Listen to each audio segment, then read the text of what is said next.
जय श्री कृष्ण। मित्रों, जीवन की राह में एक गहरी बात हमेशा याद रखिए। हमारे कर्मों का फल हमें उसी तरह ढूंढ लेता है जैसे कोई बछड़ा सैकड़ों गायों के बीच अपनी मां को पहचान लेता है। यह प्रकृति का अटल नियम है।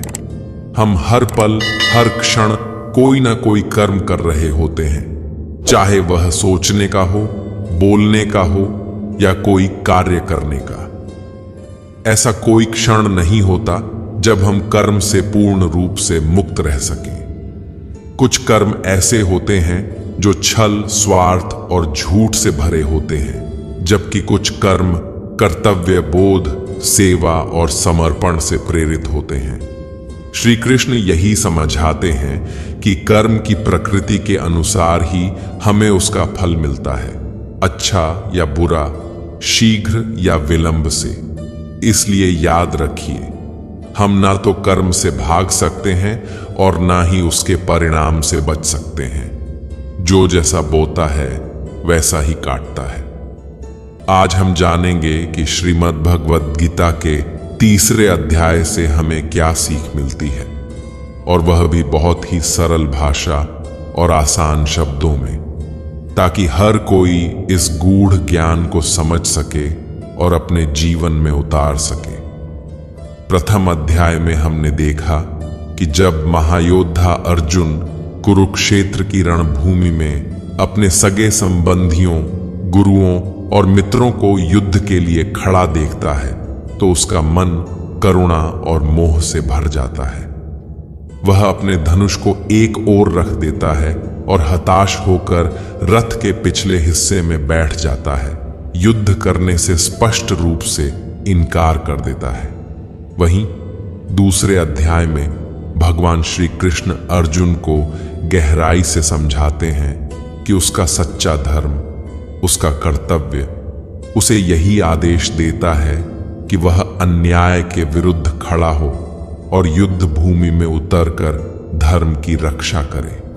इस अध्याय में श्री कृष्ण अर्जुन के समक्ष 2 महत्वपूर्ण मार्ग रखते हैं।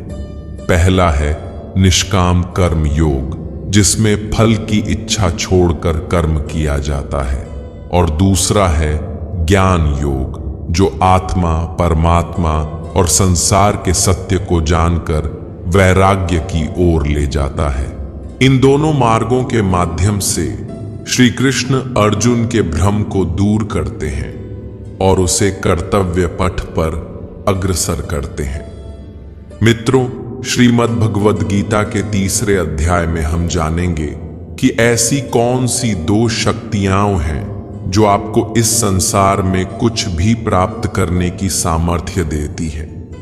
हम यह भी समझेंगे कि वास्तव में हम हैं क्या और अपने मन को वश में कैसे करें, कैसे हम अपनी बुरी आदतों से मुक्ति पा सकते हैं और अपने इच्छित लक्ष्य को प्राप्त कर सकते हैं। तो आइए चलते हैं श्रीमद् भगवद गीता के 3 अध्याय की इस दिव्य और गहन यात्रा पर। यह अध्याय है कर्म योग। इस अध्याय में भगवान श्री कृष्ण अर्जुन को यह बोध कराते हैं कि प्रत्येक जीव अपनी स्वाभाविक प्रकृति और गुणों के अनुसार ही कर्म करने के लिए बाध्य है। कोई भी व्यक्ति ऐसा नहीं है जो एक क्षण के लिए भी बिना कर्म के रह सके। यहाँ श्री कृष्ण उन लोगों की भी आलोचना करते हैं जो केवल बाह्य रूप से वैराग्य धारण करते हैं, जैसे गेरुए वस्त्र पहनना, दिखावे का त्याग करना, लेकिन भीतर से उनकी इंद्रियां विषयों की ओर आकर्षित रहती हैं। श्री कृष्ण ऐसे लोगों को कपटी और ढोंगी कहते हैं, क्योंकि असली वैराग्य मन और इंद्रियों के संयम में है, न कि केवल बाहरी रूप रंग में। जो व्यक्ति कर्म योग का पालन करते हुए निरंतर कर्म में लगे रहते हैं, लेकिन उनके प्रति मोह या आसक्ति नहीं रखते, वे वास्तव में दूसरों से श्रेष्ठ माने जाते हैं।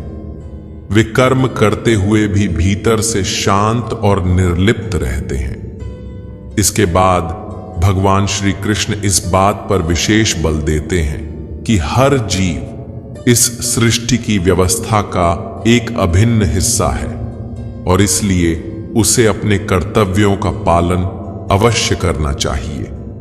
जब हम अपने कार्यों को ईश्वर के प्रति आभार और समर्पण भाव से करते हैं तो वे कर्म यज्ञ का रूप ले लेते हैं। गीता में श्री कृष्ण बताते हैं कि यज्ञों का आयोजन देवताओं को संतुष्ट करने के लिए किया जाता है और जब देवता प्रसन्न होते हैं तो वे हमें वर्षा, अन्न, सुख और समृद्धि प्रदान करते हैं। यही प्राकृतिक चक्र जीवन को चलाता है। वर्षा से अन्न उत्पन्न होता है और अन्न से जीवन संभव होता है। लेकिन जो लोग इस सृष्टि के चक्र और अपने उत्तरदायित्व को स्वीकार नहीं करते, वे केवल इंद्रिय सुखों की प्राप्ति में लगे रहते हैं। ऐसे लोग न केवल अपने उद्देश्य से भटक जाते हैं, बल्कि उनका जीवन भी अंततः निरर्थक और पापमय बन जाता है। मित्रों, तीसरे अध्याय की शुरुआत उस समय होती है जब अर्जुन श्री कृष्ण से अपनी गहरी दुविधाओं का समाधान जानना चाहता है। वह भ्रमित है कि उसे केवल ज्ञान के मार्ग पर चलना चाहिए या फिर कर्म भी करना चाहिए। अर्जुन भगवान श्री कृष्ण से प्रश्न करते हैं, हे जनार्दन, यदि आपकी दृष्टि में बुद्धि या ज्ञान कर्म से श्रेष्ठ है तो फिर आप मुझे इस भीषण युद्ध में भाग लेने के लिए क्यों प्रेरित कर रहे हैं? आपने जो उपदेश दिए हैं उनके अर्थ अनेक हैं और उन्हें सुनकर मेरी बुद्धि भ्रमित हो गई है। अर्जुन कहता है, आपकी बातों से ऐसा प्रतीत हो रहा है कि ज्ञान मार्ग अधिक श्रेष्ठ है, फिर भी आप मुझे कर्म करने यानी युद्ध करने के लिए कह रहे हैं। अर्जुन आगे कहता है, तो कृपया आप ही मुझे स्पष्ट रूप से बताइए कि क्या मैं ज्ञान का मार्ग अपनाकर संन्यास लूं या फिर कर्म का मार्ग चुनकर युद्ध करूं? मुझे केवल वही मार्ग बताइए जो मेरे लिए सबसे उत्तम और कल्याणकारी हो। यह सुनकर भगवान श्री कृष्ण मुस्कुराते हुए अर्जुन से कहते हैं, लोकेस्मिन् द्विविधा निष्ठा पुरा प्रोक्ता मया नघ, ज्ञान योगेन सांख्याणाम कर्म योगेन योगिनाम।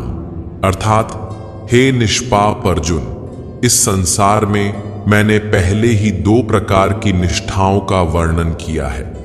ज्ञान योग उन लोगों के लिए है जिनकी प्रवृत्ति चिंतन, अध्ययन और आत्म साक्षात्कार में होती है, जबकि कर्म योग उनके लिए है जो कर्मशील हैं, जो अपने कर्तव्यों का पालन करते हुए मोक्ष की ओर बढ़ना चाहते हैं। मित्रों, योग का अर्थ है ऐसा मार्ग जो हमें आत्मिक उन्नति की ओर ले जाए और हमारे जीवन को सार्थक बना दे।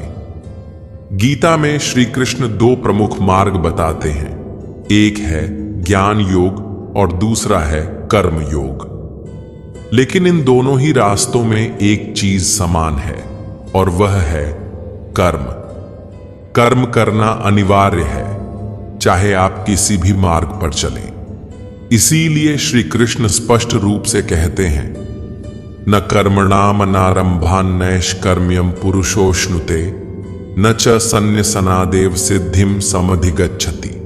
अर्थात, ना तो केवल कर्म न करने से कोई व्यक्ति कर्मों से मुक्त हो सकता है और ना ही मात्र बाह्य रूप से संन्यास लेने से कोई परम सिद्धि या ज्ञान की अवस्था प्राप्त कर सकता है।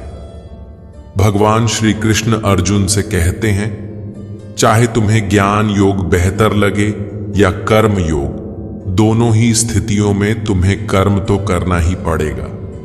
केवल सोच लेने से या ज्ञान के पथ पर चलने की कल्पना करने से सिद्धि प्राप्त नहीं होती।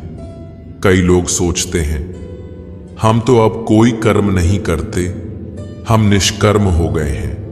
और कुछ लोग कहते हैं, हम तो ज्ञान योग के अनुयायी हैं, हमें सब कुछ ज्ञात है। लेकिन श्री कृष्ण इन दोनों भ्रमों को तोड़ते हैं। वे स्पष्ट करते हैं कि चाहे आप ज्ञान योग में हो या निष्काम कर्म योग में, दोनों में कर्म करना अनिवार्य है। भगवान श्री कृष्ण अर्जुन से अत्यंत गहराई और भाव से कहते हैं कि यदि कोई व्यक्ति यह दावा करता है कि वह अहम ब्रह्मास्मि की अवस्था में पहुंच चुका है और अब उसे कोई कर्म करने की आवश्यकता नहीं है, तो वह व्यक्ति केवल दिखावा कर रहा है। वह अहंकार और भ्रम से भरा हुआ है, क्योंकि इस संसार में कोई भी मनुष्य ऐसा नहीं है जो एक क्षण के लिए भी पूरी तरह निष्क्रिय रह सके। श्री कृष्ण अर्जुन को समझाते हैं कि हर जीव प्रकृति द्वारा उत्पन्न गुणों के अधीन होकर ही कर्म करता है। अर्जुन, तुम भी एक मनुष्य हो, चाहे तुम चाहो या न चाहो, तुम्हारे शरीर से कर्म तो होते ही रहेंगे। तुम्हारा सांस लेना, भोजन करना, सोचना, ये सभी भी कर्म ही है। और जब तक यह शरीर है तब तक तुम पूरी तरह निष्क्रिय नहीं रह सकते।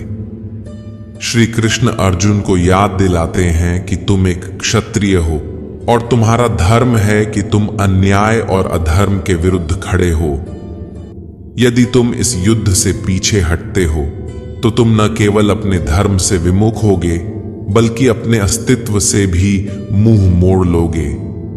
इसलिए तुम्हारे लिए सन्यास का मार्ग नहीं, बल्कि कर्म का मार्ग ही सर्वोत्तम है। श्री कृष्ण आगे भावुक होकर कहते हैं कि तुम यह समझो कि ये सभी कर्म वास्तव में तुम नहीं कर रहे, बल्कि प्रकृति तुमसे करवा रही है। तुम केवल एक माध्यम हो। जब तुम यह जान जाओगे कि तुम स्वयं कर्ता नहीं हो, बल्कि केवल एक साक्षी हो, तभी तुम फल की इच्छा से मुक्त होकर एक सच्चे कर्मयोगी बन सकोगे। भगवान श्री कृष्ण अर्जुन को आश्वासन देते हैं कि जब तुम अपने सभी कर्मों को फल की अपेक्षा के बिना मेरे चरणों में समर्पित कर दोगे, तब मैं स्वयं तुम्हारा कर्ता बन जाऊंगा। और जब मैं तुम्हारा कर्ता बन जाऊंगा तो तुम्हें वह सब कुछ प्रदान करूंगा जिसकी तुम्हें जरूरत होगी। राज्य, सुख, सम्मान, सब कुछ बिना मांगे, बिना परिश्रम किए। लेकिन यदि तुम कर्म से बचते हुए केवल भोग चाहते हो तो तुम एक चोर कहलाओगे और तब तुम कभी मुझसे, परमात्मा से नहीं जुड़ पाओगे। श्री कृष्ण अंत में कहते हैं कि जिस प्रकार महान आत्माएं खाने के लिए नहीं जीती बल्कि जीने के लिए खाती हैं, उसी प्रकार तुम्हें भी परिणाम के लिए नहीं बल्कि धर्म और लोक कल्याण के लिए युद्ध करना चाहिए। यही सच्चा कर्म योग है और यही जीवन का वास्तविक धर्म। हे अर्जुन, तुम मनुष्यों में सबसे महान हो, श्रेष्ठ हो, तेजस्वी हो और योग्य भी। इसलिए तुम्हारे कर्म सिर्फ तुम्हारे नहीं रह जाते, वे एक आदर्श बन जाते हैं। जैसा तुम करोगे ठीक वैसा ही तुम्हारी संतानें करेंगी और वही कार्य आने वाली पीढ़ियों का मार्गदर्शन करेगा। तुम केवल स्वयं के लिए नहीं, पूरी मानवता के लिए उदाहरण हो। देखो मुझे, मैं स्वयं भगवान हूं। मुझे कोई भी कर्म करने की आवश्यकता नहीं है, न कोई अपेक्षा है, न कोई बंधन। फिर भी मैं निरंतर कर्म करता हूं। क्यों? क्योंकि मनुष्य की आत्मा मेरा ही एक अंश है।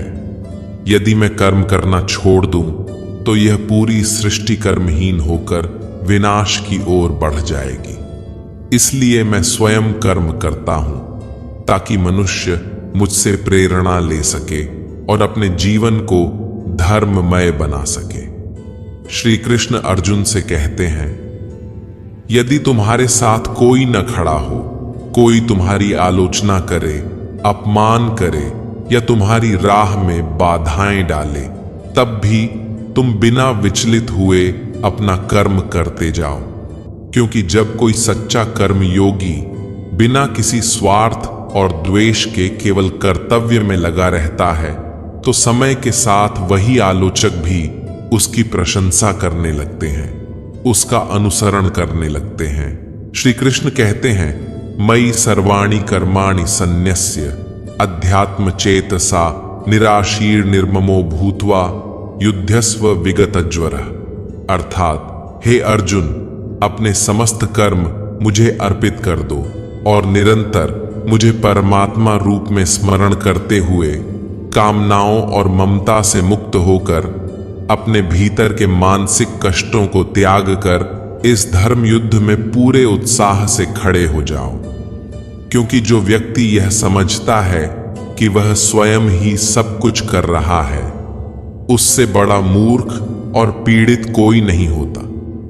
वह न केवल दुखी होता है बल्कि दूसरों को भी भ्रमित करता है।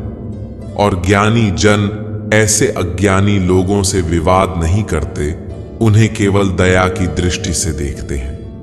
इसलिए हे अर्जुन, तू अपने कर्मों के बंधन में मत उलझ, न मोह रख, न पछतावा कर, न आशा बांध, केवल अपना कर्म कर पूरे समर्पण भाव से, बिना किसी अपेक्षा के, क्योंकि यही सच्चा धर्म है।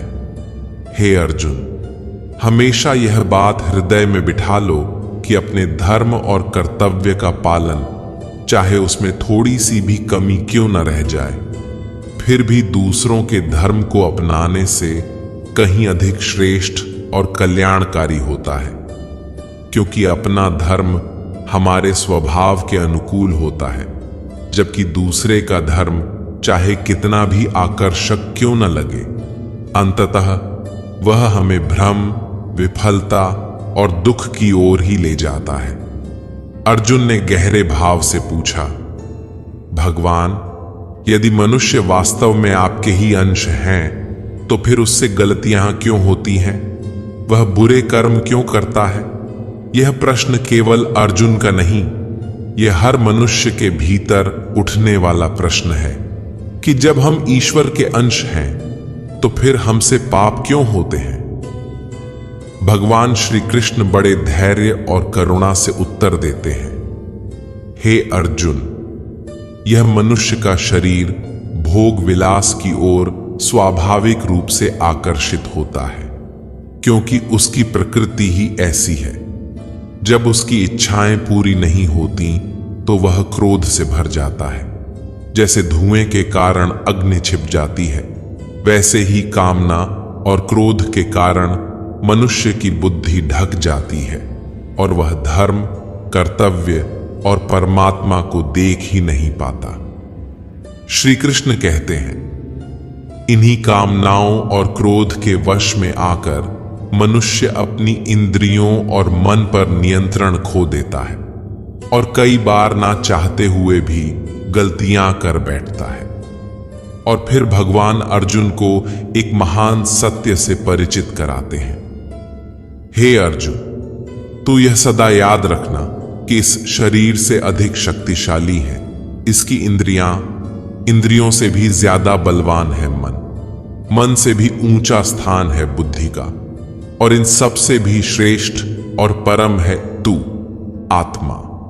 इसीलिए हे अर्जुन, तू आत्मा के बल से अपनी बुद्धि को वश में कर, बुद्धि से अपने चंचल मन को नियंत्रित कर, मन से इंद्रियों को संयमित कर, और फिर तेरी इंद्रियां तुझे सही दिशा में कर्म करने के लिए प्रेरित करेंगी। मित्रों, आइए आज हम भगवान श्री कृष्ण की कही हुई उन दिव्य बातों को आधुनिक जीवन के दृष्टिकोण से एक भाव के साथ समझने की कोशिश करें।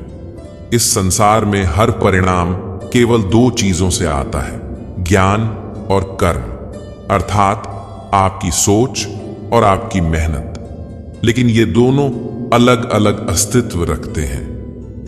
जब हम ज्ञान और कर्म को एक साथ संतुलन में जीना सीख लेते हैं, तभी जीवन में सच्चा परिवर्तन आता है। आज की तेज रफ्तार जिंदगी में जहां हर कोई किसी न किसी दौड़ में शामिल है, वहां यह अत्यंत आवश्यक हो जाता है कि हम केवल कर्म न करें, बल्कि उस कर्म को सही ज्ञान से जोड़कर करें। ज्ञान का अर्थ केवल किताबें रटना या परीक्षा पास करना नहीं है, सच्चा ज्ञान यह है कि हम स्वयं को पहचानें, हमारा लक्ष्य क्या है, हमारी क्षमताएं और कमजोरियां क्या हैं, और हम किन उपायों व रणनीतियों से उस लक्ष्य तक पहुंच सकते हैं। जब हम स्वयं की पहचान कर लेते हैं, तभी हमारा ज्ञान योग शुरू होता है, यानी चेतन अवस्था में आत्म जागरूकता के साथ आगे बढ़ना। परंतु इससे भी बड़ा और गहरा सत्य यह है कि हम यह शरीर नहीं हैं, हम आत्मा हैं, एक शुद्ध, शांत और परम चेतना। हमारे विचार, भावनाएं, इच्छाएं और कर्म, इन सब से ऊपर है हमारा आत्म स्वरूप। जब हम आत्मा की चेतना में आकर कर्म करते हैं, तो हमारे भीतर से भय, चिंता, अस्थिरता और भ्रम सब समाप्त हो जाते हैं। तब हम एक निडर, शांत और आत्मविश्वासी योद्धा बन जाते हैं। और मैं पूरे विश्वास से कहता हूं कि यदि आपने इस भाव को पकड़ लिया, तो कोई भी समस्या, कोई भी कठिनाई आपको नीचे नहीं गिरा सकती।